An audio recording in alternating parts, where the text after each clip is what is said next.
हरिओम. माझं नाव पूजा वीरा रुपेश सिंह रेडकर. मी मालाड पश्चिम उपासना केंद्रातून बोलते. मी आज जो अनुभव सांगणार आहे तो 2018 सालचा आहे.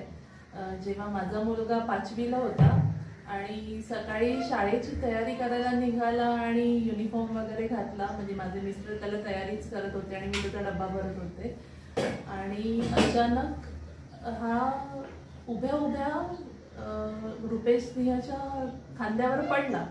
तर मला 2 क्षण काय कळलं नाही. रुपेश मला म्हणतोय की अगं हा बघ कसा करतोय, हा पडतोय, हा माझ्या अंगावर पडला. आणि मी बघते तर श्रीरंगच आहे, म्हणजे माझ्या मुलाचे डोळे पूर्ण असे लाल झाले होते आणि तो असं थरथरत होता. आणि त्याला कळलं नाही, पुढच्या क्षणाला मला कळलं की ह्याला फीट आली आहे.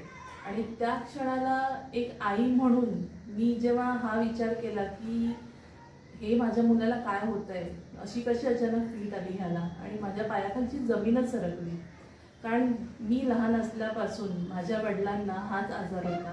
मी जेव्हा लहानपणापासून जेव्हा मला कळायला लागलं त्या क्षणापासून बघते तर माझ्या वडिलांना हा आजार होता, फीट यायची त्यांना, आणि आयुष्यभर म्हणजे त्यांच्या अगदी शेवटच्या क्षणापर्यंत त्यांना हा आजार होता जो कधीच बरा झाला नाही.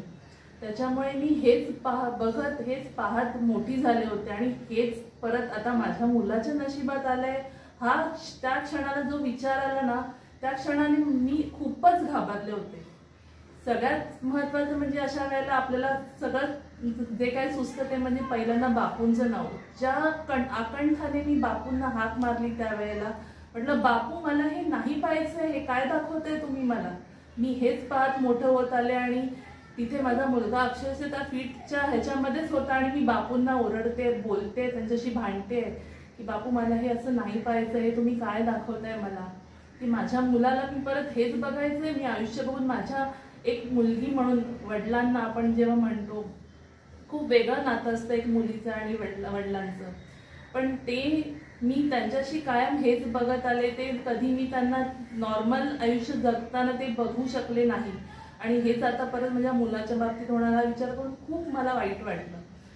तो क्षण खूपच म्हणजे मी एक्सप्लेन नाही करू शकत आहे की त्यावेळेला एक आई म्हणून मला काय वाटलं असेल. तो वेळ झाल्यानंतर त्याला तसं मी आणि रुपेश सिंहने उचललं आणि आम्ही त्याला हॉस्पिटलमध्ये घेऊन गेलो. जवळच्याच हॉस्पिटलमध्ये त्याला ॲडमिट केलं आणि तो शुद्धीतेला जवळजवळ 5 ते 6 तास गेले. कारण एवढा वेळ तर मी कधी माझ्या वडिलांच्या बाबतीत पण बघितलं नव्हतं की शुद्धीतेला एवढा वेळ लागतो. मे बी तो त्याचा फर्स्ट टाईम होता म्हणून तेवढा त्याला वेळ लागला असेल असं डॉक्टरांचं म्हणणं होतं. त्याच्यानंतर त्या जवळच्याच हॉस्पिटलमधनं ॲडमिट केलं होतं. एक दिवसानंतर तिकडनं डिस्चार्ज घेतला आणि तडक आम्ही दादांकडे गेलो. सुचित दादांना सांगितलं की असा असा प्रकार झालाय, सगळं असं जो काय होता प्रकार दादांना सांगितलं. आणि त्याच वेळेला पौरसिंह पण क्लिनिकमध्ये होते. तर पौरसिंहांनी त्यांची जी ओळखीची एक डॉक्टर आहे कोकिलाबेन हॉस्पिटलमध्ये, तिचा रेफरन्स दिला आणि सांगितलं की ही चाइल्ड न्यूरोलॉजिस्ट आहे, तुम्ही हिच्याशी जाऊन कन्सल्ट करा. आणि मग त्या डॉक्टरांना आम्ही दाखवलं आणि तिने सांगितलं सगळे आपण टेस्ट वगैरे करूया, सगळ्या टेस्ट करायला लागतील आपण ह्यांच्या. तर अक्षरशः नको त्या गोष्टी आपल्या मुलाच्या बाबतीत घडताना बघायला लागल्या. आणि ते टेस्ट पण ज्या होत्या त्या विचित्र होत्या प्रकारच्या.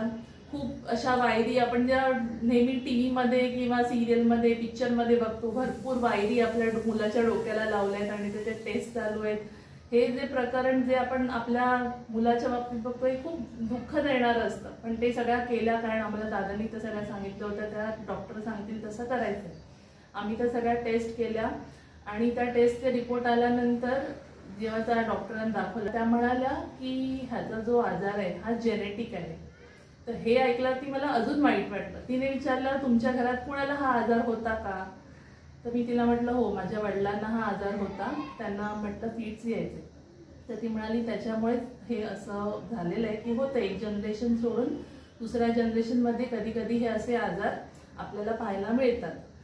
तर मी त्या क्षणाला असं झालं जेनेटिक म्हणजे हे जीन्समधूनच असतं आणि हा आजार आता कसा असेल माहिती नाही. कारण आयुष्यभर माझ्या वडिलांच्या बाबतीत तर तो आजार होताच, पण माझ्या मनाची ही तयारी होईना की मला हे माझ्या मुलाच्या बाबतीत पण आयुष्यभर बघायचंय बापू, हा प्रश्न होता माझ्या मनात. मग तसंच आम्ही त्या डॉक्टरकडनं निघालो आणि लगेच दादांकडे गेलो. दादांना जसं डॉक्टरांनी सांगितलं होतं त्या सगळ्या गोष्टी आम्ही दादांना सांगितलं की डॉक्टरांनी असं असं सांगितलंय की हे त्याचं जेनेटिक आहे म्हणून. दादा म्हणाले काही हरकत नाही, औषधं दिली आहेत का? म्हटलं हो दादा औषधं दिली आहेत. दादांनी त्यावेळेला मला सांगितलं 5 वर्ष ही औषधं चालू ठेवायची. म्हटलं हो दादा चालेल.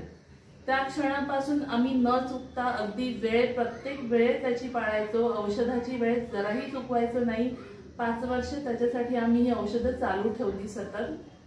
त्या दिवसानंतर त्याला जवळजवळ 2दा त्रास झाला हा फिटचा आणि नंतर परत त्याला त्रास झाला नाही.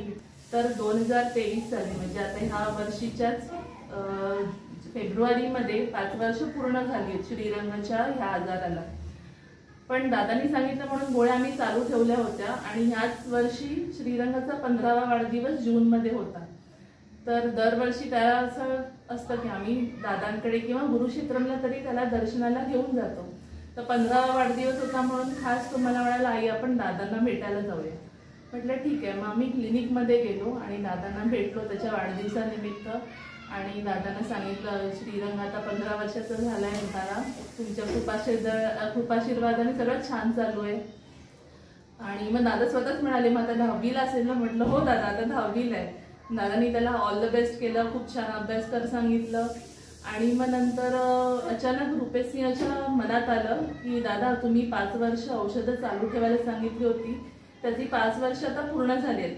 2 सेकंद दादा थांबले आणि दादांनी विचारलंही नाही आम्हाला. आता असं वरचेवरचं आमचं जाणं असतंच दादांकडे क्लिनिकमध्ये, पण त्यांनी विचारलं पण नाही की कुठल्या आजाराबद्दल तुम्ही बोलताय किंवा कुठला आजार 5 वर्षापूर्वीचा आहे ज्याच्याबद्दल आता हे बोलताय दोघं जण. आणि दादांनी काही विचारलं नाही आणि पुढच्या दुसऱ्या सेकंदाला दादा म्हणाले हा गोळ्या आता तुम्ही बंद करा. मला एवढा आनंद झाला की म्हणजे श्रीरंगाच्या वाढदिवसाच्या दिवशी दादांनी हा त्याच्यासाठी दिलेला स्पेशल आशीर्वाद होता. आणि मोठ्या आईने तर त्याला ऑलरेडी 2-3 वर्षापूर्वी त्याचा आजार दूर केलाच होता, पण दादांच्या शब्दाखातर आणि दादांनी सांगितलं म्हणून आम्ही 5 वर्ष गोळ्या चालूही ठेवल्या होत्या. आणि त्याच्यानंतर एवढं सांगून जे काय सांगितलं होतं त्या डॉक्टरांनी की हा जेनेटिक आजार आहे, तो जेनेटिक आजार असून सुद्धा आणि आज गोळ्या बंद करून 2 महिने झालेले असून सुद्धा श्रीरंगाला काहीही त्रास नाही झालाय. एवढ्या 5 वर्षांमध्ये काही त्रास झाला नाही. आणि हे फक्त बापू करू शकतात, कारण आमचे जे जीन्स आहेत हे आमच्या आई वडिलांचे जरी असले तरी त्याचे जीन्स जे आहेत ते पण आमच्यामध्येच आहेत आणि म्हणून हा आजार फक्त तो दूर करू शकला. हरिओम श्रीराम अंबंदे.